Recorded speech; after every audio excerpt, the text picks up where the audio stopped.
羊毛啊，羊毛嘅孖襟褸啦，仲要係雙面嘅吓，有黑色、米色、啡色同埋灰色嘅。呢個啡色咧就同傳統嘅啡有少少唔同，你眼望落去係好似啡色，但係佢有少少帶咗個綠色咧，個鏡頭出唔到嚟嘅。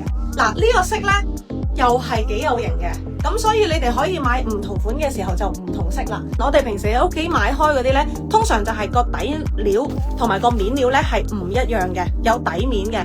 咁呢一個咧，兩面嘅底面都係同一個布料，即係毛絨料去用多咗，佢嘅纖工咧亦都係貴咗嘅。薄身得嚟咧係暖，同埋佢係令到你咧高級嘅，係令到你會有一個柔軟度啦，同埋係唔重身啊。OK， 呢個可以扣鈕嘅孖襟款嚟嘅。咁個長度我160 cm 就去到呢度，160 cm 去到呢度，嚟米色嘅效果。呢個我哋叫黑色。係啦，嗱，你望落去係黑色啊嘛，但係其實佢係混咗啲淺色嘅，係啦，混咗色嘅。咁呢個佢叫黑色，呢個落單嘅時候可以叫黑色。